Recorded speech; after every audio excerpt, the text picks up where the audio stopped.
Alcohol was once a resource that gave them a net pleasure and positive benefits that wasn't harming others for the most part, that greatly outweighed the negative consequences and the pain that they experienced from alcohol.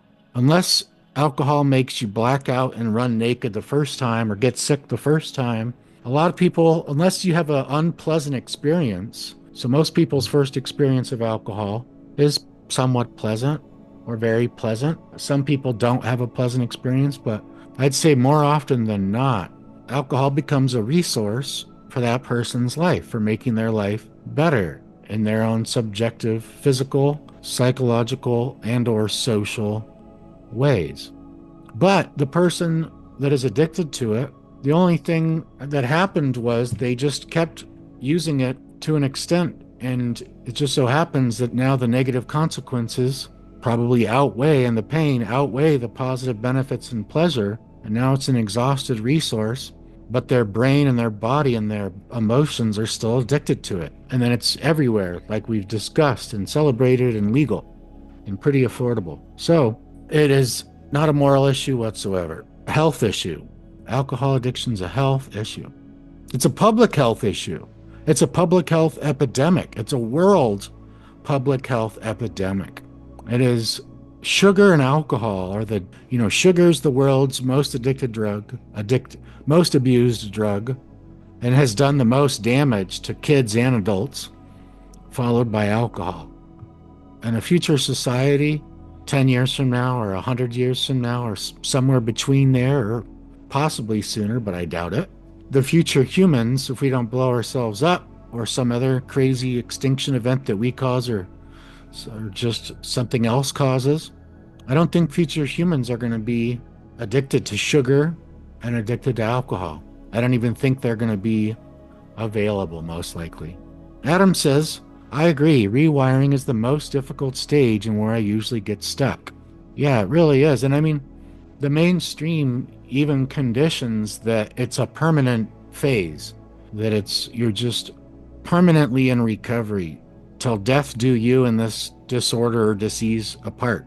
And no, it is possible to rewire such that you just don't care about it anymore and you've moved on. But that is, with alcohol, that can be very, very hard.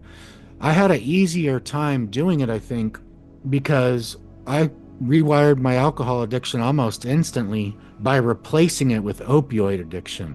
So I had several years, or a few years probably, I had a few years of severe opioid addiction dependence, physical and psychological. And that allowed me, since I was getting such an endorphin and dopamine high from those drugs, that I didn't think about alcohol. Or I would drink here and there, but I was on opioids around the clock. I was dependent, so I needed them to prevent getting sick. So I just didn't think about or require that much alcohol when I drank because I was already boosting my dopamine and endorphin so much. And alcohol boosts both those a lot too, which is why a lot of people drink alcohol. And so I rewired my brain to be really addicted to opioids, which is great because I think that might be the only reason that saved me, because I was such an alcoholic. I really was. I was an alcoholic, and I'm using that word versus alcohol use disorder because I didn't have a disorder. My personality and identity was alcoholic. I had a beanie hat that said alcoholics on it. I was proud of it, even. My nickname was Whiskey Finch. My other nickname was Frisky Finch, Frisky, depending on what I was drinking. Whether you got a devil or Cupid was dependent on the type of alcohol, you see. And that reminds me, I think it's Istanbul in Turkey there.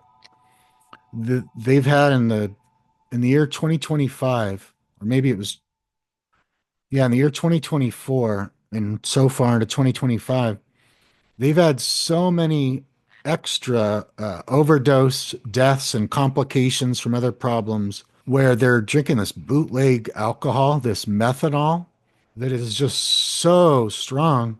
And the reason so many people are abusing it is because We're living through, in most of the globe, dystopic times, and they raise the taxes there on alcoholic beverages that you purchase legally so much that it's a lot of people can't afford it. So they're buying the bootleg stuff that's methanol that's cheaper to make and stronger, but as you can die pretty easily when you're drinking it all the time in high dose, like a lot of these Istanbul locals are doing. To see again said, I agree. Rewiring is the most difficult stage and where I usually get stuck. And Adam writes in response, absolutely! Exclamation mark. And I'll just say amen to that. Alcohol helped me just calmed down, but my dopamine receptor got numb and I drank more. Anna's book made me rethink. And Matt, L-Dopa and passion flower. Anytime I feel to drink, I pop L-Dopa and passion flower. Nice combination. What a great uh, two, two supplement combination right there with the L-Dopa, dopamine precursor, then the passion flower, GABA, dopamine, serotonin, and norepinephrine. All those together. Those are two of my, by the way, yeah, passion flower and L-Dopa. The Macunapurians, velvet bean. Oh, these are just such great, wonderful things. What if they added a chapter in the big book on nutrients, that have been found in research to help with quitting drinking, or nutrients that have been found that alcohol depletes when you consume it? That'd be such a great added chapter. He writes, what is the quickest/best way to increase dopamine when in early recovery again? These are my favorite ways, as well as things like cacao, exercise, cacao, sunlight. In addition to this list, L-tyrosine, L-phenylalanine, D-L-phenylalanine, which also increases endorphins, dynorphins, and enkephalins, along with dopamine, Macunapurians, and then L-Dopa, which is the dopamine precursor that is in Macunapurians, but a low percentage in absorption. And another term for Macunapurians is velvet bean, and it's a tropical legume. So that's the whole food source for dopamine. And then the rest of those are supplement forms. Also, I really like L-theanine too for dopamine. That's one of my favorite, because L-theanine boosts dopamine along with serotonin, GABA, and alpha brainwaves. Jolene writes, I would prefer to meet Frisky. Yeah, the Frisky version was really fun. Oh boy. Oh my goodness. People loved that version. But this is a good teaching moment. Part of the reason that I think I was a chronic relapser was not just that I kept hanging out with that circle, that giant group of friends. It was a combination of that and also being reinforced for doing stupid shit when I was drunk. I got so much positive reinforcement for the most part. Much more positive reinforcement than negative reinforcement from my friend group. And that's a problem, because as humans and animals, it's the same thing. They've done the rat studies and the pigeon studies. The more reinforcing something is, a behavior is, the harder it is going to be to stop. The more addicted we're going to get to it, positively or negatively. And yeah, Whiskey Finch did this and Frisky Finch did that. So it was part of my identity, part of my name, part of my alter egos, plural. Alter egos, plural. Yeah, I think I haven't looked at it to this point until now, but I don't think anything would have saved me from alcohol addiction other than either fit recovery or opiate addiction. I needed something really, really strong. Unfortunately, there was no fit recovery when I was quitting.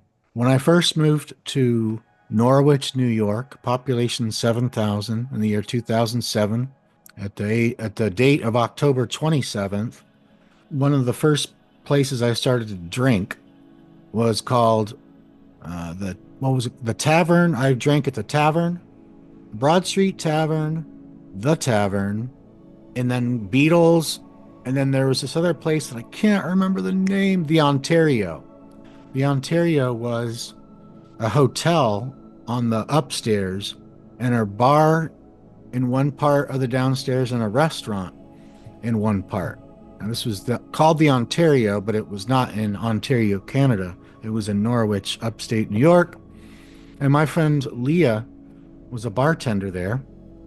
And one night she invited me into her work, and she had a huge, huge crush on me from the moment I moved there from California. Like instant crush to the point where I found this all out later. She told me, but she said that she found out my birthday and started to look at our astrology charts, matches of our birthdays. She was obsessed, but she was really cool, and she invited me to her bar to drink. And so I went with my buddies, a couple of my buddies, Tony and Tony and Wolfie. And so we go there and we're sitting at the bar, and she had, I don't know if she invented this drink or she learned it, but she wanted me to try it. And she called it the Excalibur, or it was called the Excalibur. Let's see if I can remember this. This was a combination, this was a mixed drink, and she would make them in tall glasses, much bigger than the normal mixed drink glasses. So she made probably a 12 or 16 ounce glass with two straws of an Excalibur, which contained vodka, Red Bull, peach snobs, however you pronounce that, and cranberry juice. Vodka, Red Bull, peach schnapps, and cranberry juice. The amount of sugar alone gets you high, and we would race them too. So these two straws, and we'd go, all right, ready, set, go. And we drink it all the way to the end. And then, so anyways, the reason I brought this up was because my buddy, Tony, that first night that we started to do that, then we made it a thing. He had Adderall, these little Adderall capsules that had these balls inside them, little tiny, probably dozens of little tiny balls inside these Adderall. Okay, so then we opened these capsules up in the bar bathroom and we crushed them up, and then we snorted them up our nose. Exactly. So what we do is we get drunk, and then we go in the bathroom and snort it, and it would wake us up, and we'd be all energized, and we could drink more. Not only is that the dumbest logic, but that's, my foot almost cramped. But that's also horrible for your heart. Oh, goodness. There's two links. The first one is a PDF, 18-page of this presentation. And then the second one's the same presentation, but it's a Canva version where you can look at it like the slideshow online.